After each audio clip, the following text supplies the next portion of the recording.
Hanif পালোৱান YouTube চেনেললৈ সকলোকে স্বাগতম জনাইছোঁ। আজি মই লৈ আহিছোঁ আপোনালোকৰ বাবে এখন নতুন ভিডিঅ'টো হ'ল যে ফাইনালি চৰকাৰী ঘৰৰ চেঞ্চন হোৱা লিষ্ট ইতিমধ্যে আহি পৰিছে। যদি আপোনাৰ নাম এই চেঞ্চন হোৱা লিষ্টত আছে তেন্তে আপুনি লাভ কৰিব প্ৰথম কিস্তি টকা চৰকাৰী ঘৰৰ। আপুনি কেনেকৈ চেঞ্চন হোৱা লিষ্ট চাব পাৰিব, আপোনাৰ নাম আছে নে নাই, আৰু আপোনালোকে এই ঘৰটো চেঞ্চন কৰিবলৈ হ'লে আপোনালোকৰ কিছুমান ডকুমেণ্টৰ প্ৰয়োজন হ'ব আৰু কোনে এই চৰকাৰী ঘৰখন লাভ কৰিব। যদি আপোনাৰ চৰকাৰী ঘৰৰ লিষ্টত নাম আছে তেন্তে আপুনি চেঞ্চন নকৰিলে নাপাব চৰকাৰী ঘৰ। তো আপুনি কেনেকৈ চেঞ্চন কৰিব আপোনাৰ চৰকাৰী ঘৰটো আৰু এই লিষ্টখনত আপোনাৰ নামটো কেনেকৈ আনিব পাৰিব আৰু আপুনি কেনেকৈ চেক কৰিব যে আপোনাৰ নামটো চেঞ্চন হোৱা লিষ্টত আছে নে নাই বুলি, মই আজিৰ এইটো ভিডিঅ'ত আপোনালোকক ষ্টেপ বাই ষ্টেপ দেখুৱাই দিম। আপোনালোকে ভিডিঅ'টো প্ৰথমৰ পৰা শেষলৈ চাই থাকিব আৰু আপুনি যদি আমাৰ চেনেলত নতুন হৈ আছে প্লিজ আমাৰ চেনেলটো ছাবস্ক্ৰাইব কৰিব আৰু ভিডিঅ'টোত এটা লাইক কৰি দিব আৰু এই ভিডিঅ'টো আপোনাৰ লগৰ বন্ধু বান্ধৱীসকলক হোৱাটছআপত ফেচবুকত আপোনালোকে যিমান পাৰে শ্বেয়াৰ কৰি দিব যাতে সকলোৱে এই ভিডিঅ'টো চাই চৰকাৰী ঘৰৰ চেঞ্চন হোৱা লিষ্টত নামটো আনিব পাৰে ডকুমেণ্টখিনি দি। এতিয়া বলক আমি ভিডিঅ'টো আৰম্ভ কৰোঁ। আপুনি চৰকাৰী ঘৰখন পাবলৈ হ'লে আপুনি যোগ্য হয় নে নহয় সেই বিষয়ে চৰকাৰৰ তৰফৰ পৰা এখন নটিফিকেশ্যন আহিছে। মই আপোনালোকক প্ৰথমতে নটিফিকেশ্যনটো পঢ়ি দেখুৱাই দিছোঁ, তাৰপিছত মই আপোনালোকক ষ্টেপ বাই ষ্টেপ আপোনালোকক দেখুৱাই দিম আপোনালোকৰ ঘৰটো চেঞ্চন কৰিব হ'লে কি ডকুমেণ্টৰ প্ৰয়োজন হ'ব আৰু আপোনাৰ ঘৰটো চেঞ্চন হৈছেনে নাই আপোনাৰ নামত আপুনি চাব পাৰিব। তো আপোনালোকক মই প্ৰথমতে নটিফিকেশ্যনটো দেখুৱাই দিছোঁ। ইয়াত প্ৰথমতে লিখা আছে যে ব্যৱহাৰকাৰীৰ বাবে নিৰ্দেশনা মানে এই চৰকাৰী ঘৰখন যোনে ব্যৱহাৰ কৰিব তাৰ কাৰণে নিৰ্দেশনা দিছে। প্ৰথমতে ইয়াত লিখা হৈ আছে প্ৰধানমন্ত্ৰী আৱাস যোজনা নগৰীয়া 2.0 PMAYU আঁচনিৰ লক্ষ্য হৈছে সমগ্ৰ দেশৰ সকলো যোগ্য নগৰীয়া পৰিয়ালক সকলোৰে বাবে গৃহ নিৰ্মাণৰ দৃষ্টিভংগীৰে সৰ্ববতৰৰ বাবে পকা ঘৰৰ প্ৰদান কৰা হ'ব। গৃহ নিৰ্মাণ আৰু নগৰ পৰিক্ৰমা মন্ত্ৰালয়ৰ তলত উল্লেখ কৰা 4টা অৱলম্বৰ জৰিয়তে চহৰ অঞ্চলৰ যোগ্য পৰিয়ালসমূহক আৰ্থিক সাহায্য প্ৰদানৰ আঁচনি ৰূপায়ণ কৰে। তাৰপিছত আপোনালোকে এইটো ভালদৰে পঢ়ি চাব, মই এইটো লিংক ডেছক্ৰিপশ্যনত দি ৰাখিম। তাৰপিছত আপোনালোকৰ 2 নম্বৰত লিখা আছে হিতাধিকাৰীৰ নেতৃত্ব স্বাধীন নিৰ্মাণ BLC আঁচনিখনৰ BLC উলম্বই EWS শ্ৰেণীৰ অন্তৰ্গত ব্যক্তিগত যোগ্য পৰিয়ালসমূহক 2.5 লাখ পৰ্যন্ত আৰ্থিক সাহায্য প্ৰদান কৰিব লাগিব, যাৰ বাৰ্ষিক আয় 3 লাখ পৰ্যন্ত। তেওঁলোকৰ নিজৰ উপলব্ধ মাটিত 45 বৰ্গমিটাৰ এটা সৰ্ববতৰৰ বাসস্থান ইউনিট পৰ্যন্ত নতুন পকা ঘৰ নিৰ্মাণ কৰিবলৈ। তাৰপিছত আপোনালোকৰ 3 নম্বৰত লিখা হৈ আছে অংশীদাৰিত্ব সুলভ মূল্যৰ গৃহ ASP অংশীদাৰিত্ব সুলভ মূল্য বা ASP উলম্বভাৱে উলম্বৰ অধীনত 30-45 বৰ্গমিটাৰ কাৰ্পেট এলেকাৰ সুলভ মূল্যৰ ঘৰ ৰাজহুৱা ব্যক্তিগত সংস্থাসমূহে নিৰ্মাণ কৰি EWS শ্ৰেণীৰ যোগ্য হিতাধিকাৰীসকলক আবণ্টনৰ বাবে উপলব্ধ কৰা হ'ব। ASP প্ৰকল্পত EWS হিতাধিকাৰীক সম্পত্তিৰ ক্ৰয় মূল্যৰ ওপৰত কেন্দ্ৰীয় আৰু ৰাজ্যিক সংস্থাসমূহে একেলগে প্ৰতিটো EWS বাৰ্ষিক আয় 3 লাখ প্লেটত 2.5 লাখ পৰ্যন্ত আৰ্থিক সাহায্য প্ৰদান কৰে। তাৰপিছত আপোনালোকৰ 4 নম্বৰত লিখা হৈছে সুলভ মূল্যৰ ভাড়াঘৰ ARS। আপোনালোকক এইটোৰ লিংক আপোনালোকক ডেছক্ৰিপশ্যনত দি দিম, আপোনালোকে তাতে ক্লিক কৰি আপোনালোকে অলপ ভালদৰে পঢ়ি চাব। তাৰপিছত আপোনালোকৰ 4 নম্বৰত লিখা আছে সুলভ মূল্যৰ ভাড়াঘৰ। ইয়াত লিখা আছে এই উলম্বই ঘৰৰ মালিক হ'ব নিবিচাৰে কিন্তু হ্ৰস্বম্যাদী বৃত্তি গৃহ প্ৰয়োজন হোৱা বা ঘৰ নিৰ্মাণ বা কিনাৰ আৰ্থিক সামৰ্থ্য নথকা নগৰবাসীৰ বাবে সুলভ আৰু পৰিষ্কাৰ পৰিচ্ছন্ন জীৱন যাপনৰ স্থান নিশ্চিত কৰিব লাগিব। নগৰীয়া প্ৰবঞ্চকাৰী গৃহহীন নিঃস্ব উদ্যোগিক শ্ৰমিক কৰ্মচাৰী মহিলা নিৰ্মাণ শ্ৰমিক চহৰৰ দৰিদ্ৰ ৰাজপথ বিক্ৰেতা ৰিক্সা টানি যোৱা অন্যান্য সেৱা প্ৰদানকাৰী আদি বজাৰৰ বাণিজ্য সংস্থা শিক্ষা স্বাস্থ্য প্ৰতিষ্ঠান অতিথ্য খণ্ড চুক্তিবদ্ধ কৰ্মচাৰী অন্যান্যৰ লগতে ৰাজ্য কেন্দ্ৰীয় শাসিত অঞ্চল চৰকাৰসমূহে এই গড়সমূহ বহবাযোগ্য কৰি তুলিবলৈ প্ৰয়োজনীয় নাগৰিক সামাজিক আন্তঃগাঁথনিৰ ব্যৱধান যেনে পানী নলা, চেপ্টেজ, অনাময়, অভ্যন্তৰীণ পথ, সামূহিক কেন্দ্ৰ, স্বাস্থ্য কেন্দ্ৰ, ক্ৰেচ আদিৰ লগতে কেম্পছৰ ভিতৰত আকাংক্ষিক চুবুৰী বাণিজ্যিক বা সা সুবিধাসমূহৰ সমাধান কৰাটো নিশ্চিত কৰিব লাগিব। বাৰ্ষিক আয় ক্ৰমে 3 লাখ আৰু 6 লাখ হোৱা EWS আৰু LIG হিতাধিকাৰীয়ে এই সুবিধা লাভ কৰিব পাৰিব। কোনে কোনে লাভ কৰিব পাৰিব আপোনালোকে চাগে নিশ্চয় বুজিয়ে পাইছে। তাৰপিছত আপোনালোকৰ ইয়াত 5 নম্বৰত লিখা হৈ আছে সুত ৰাজ সাহায্য আঁচনি। ইয়াত লিখা হৈছে সুত ৰাজ সাহায্য আঁচনি ISSP YU 2.0 সুত ৰাজ সাহায্য আঁচনি উলম্বৰ অধীনত 0109/2024 বা তাৰ পিছত EWS LIGৰ MIৰ যোগ্য হিতাধিকাৰীসকলক গড় ক্ৰয় পুনৰ ক্ৰয় নিৰ্মাণৰ বাবে অনুমোদিত আৰু প্ৰদান কৰা গৃহ ঋণৰ ওপৰত ৰাজ সাহায্য প্ৰদান কৰা হ'ব। EWS LG আৰু MEG শ্ৰেণীৰ অন্তৰ্গত পৰিয়ালসমূহে ক্ৰমে 3 লাখ, 6 লাখ আৰু 9 লাখ পৰ্যন্ত আয়ৰ বাবে আঁচনিৰ সুবিধা লাভ কৰাৰ যোগ্য হ'ব। আঁচনিৰ অধীনত EWS LIG MIG হিতাধিকাৰী হিচাপে চিনাক্তকৰণৰ বাবে ব্যক্তিগত ঋণ আবেদনকাৰীয়ে আয়ৰ প্ৰমাণ দাখিল কৰিব লাগিব। তাৰপিছত আপোনালোকে চাগে এইটো নিশ্চয় বুজিয়ে পাইছে। তাৰপিছত আপোনালোকৰ তলত লিখা হৈ আছে টোকা PMAYU 2.0 4টা উলম্বৰ যিকোনো এটা সুবিধাৰ বাবে আবেদন কৰাৰ আগতে নাগৰিকে ওপৰৰ বিৱৰণসমূহ ভালদৰে পঢ়ি বুজিব লাগিব।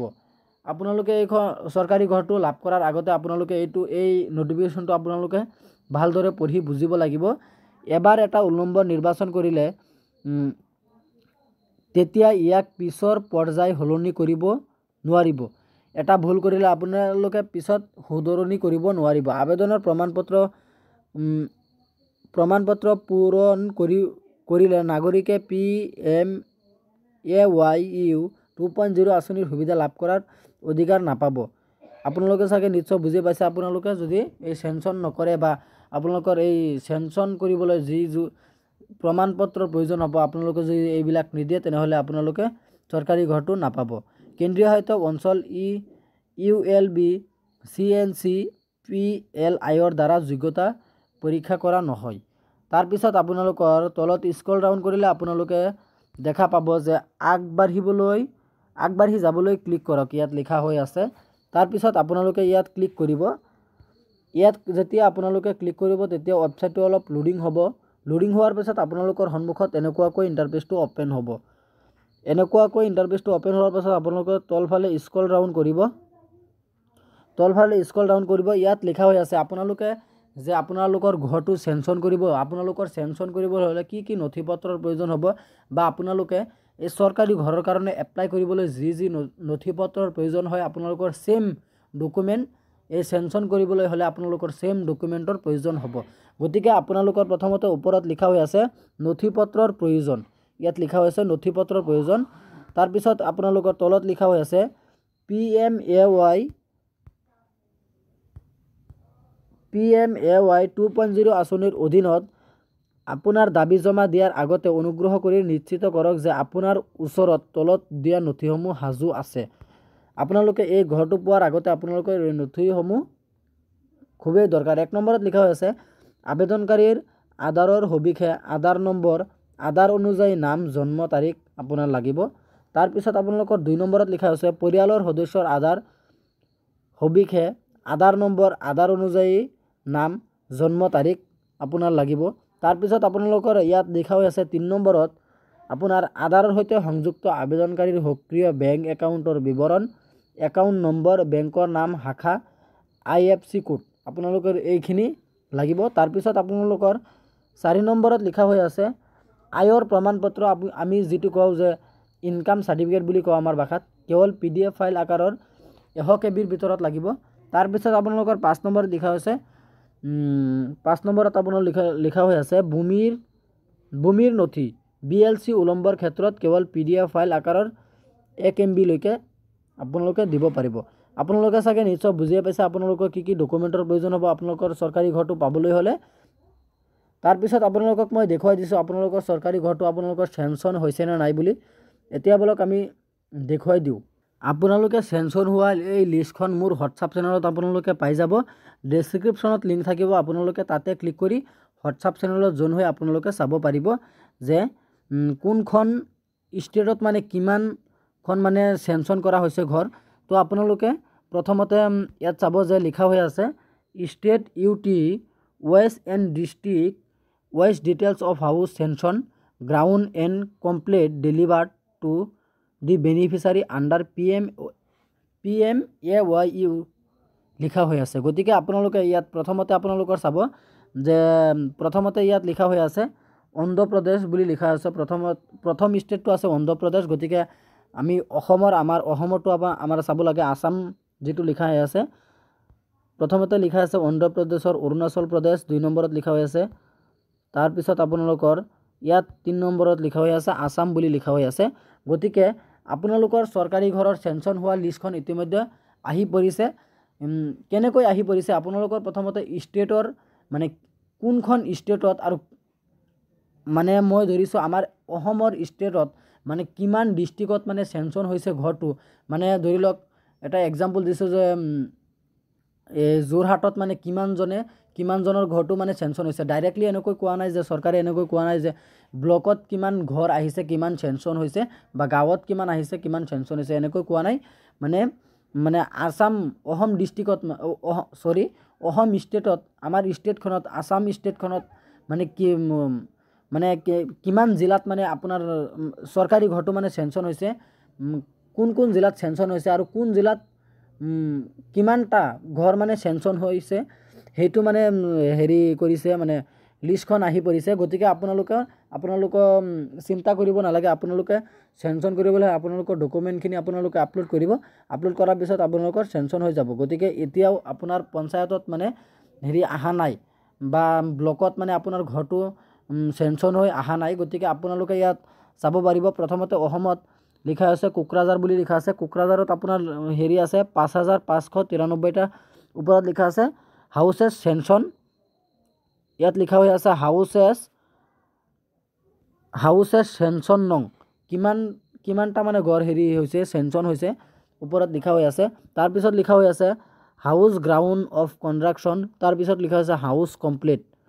ইয়াত লিখা হৈছে মানে কিমানজনে পাব আৰু ইয়াত আপোনালোকে এটা বস্তু চাব যে হাউচ চেঞ্চন বুলি ওপৰত লিখা হৈ আছে। তাৰপিছত ইয়াত হাউচ গ্ৰাউণ্ডেড ফৰ কনষ্ট্ৰাকশ্যন নচ ইয়াত লিখা হৈছে কিমানজনৰটো চেঞ্চন হৈছে। আসামৰ কোকৰাঝাৰৰ 5593টা। ইয়াৰ ভিতৰত গ্ৰাউণ্ড কনষ্ট্ৰাকশ্যন হৈছে 4755টা। ইয়াৰ ভিতৰত কিমানজনে মুঠ ঘৰ পাইছে ইয়াত আপোনালোকে চাওক 3265টা। ইয়াত প্ৰায় 2000-2500 ঘৰ নাইকিয়া হৈছে। গতিকে আপোনালোকে এই নাইকিয়াৰ পৰা কেনেকৈ বাচিব, বাচাৰ এটাই মানে বুদ্ধি আপোনালোকৰ ঘৰটো আপোনালোকৰ চেঞ্চন কৰিব লাগিব। চেঞ্চন কৰিবলৈ হ'লে আপোনালোকৰ এই মই যিখিনি ডকুমেণ্টৰ কথা অলপ আগতে কৈ দিছিলোঁ এই ডকুমেণ্টৰ প্ৰয়োজন হ'ব। গতিকে তাৰপিছত আপোনালোকে চাব কোকৰাঝাৰত হৈ আছে 5593টা। তাৰপিছত আপোনালোকৰ অসম ডিষ্ট্ৰিক্টত আছে আপোনাৰ ধুবুৰীত আছে আপোনাৰ 21718টা। তাৰপিছত গোৱালপাৰাত আছে আপোনাৰ 2853টা। তাৰপিছত বৰপেটাত আছে 7915টা। তাৰপিছত মৰিগাঁৱত আছে 3411টা। নগাঁৱত আছে আপোনাৰ 7529টা। বিশ্বনাথ আছে আপোনাৰ 2384টা। তাৰপিছত লখিমপুৰত আছে আপোনাৰ 4305টা। ধেমাজিত আছে 5986টা। তিনিচুকীয়া আছে 6218টা। শিৱসাগৰ আছে আপোনাৰ 1507টা। যোৰহাটত আছে আপোনাৰ 3807টা। গোলাঘাটত আছে 5276টা। তাৰপিছত কাৰ্বি আংলঙত আছে 15081টা। তাৰপিছত ডিমা হাছাওত আছে আপোনাৰ 4052টা।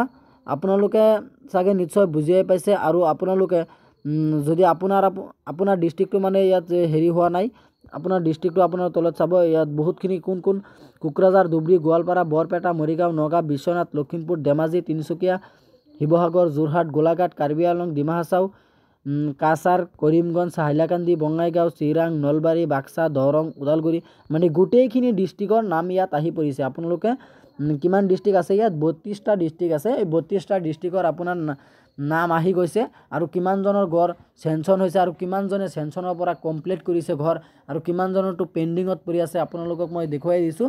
আপোনালোকে নিশ্চয় বুজিয়ে পাইছে। গতিকে আপুনি যদি আমাৰ চেনেলত নতুন আছে, প্লিজ আমাৰ চেনেলটো ছাবস্ক্ৰাইব কৰিবলৈ নাপাহৰিব আৰু ভিডিঅ'টো আপোনাৰ লগৰ বন্ধু বান্ধৱীসকলক শ্বেয়াৰ কৰি দিব, যাতে ভিডিঅ'টো সকলোৱে চাই এই তথ্যবোৰ জানিব পাৰে। ধন্যবাদ থাকিল সকলোলৈ।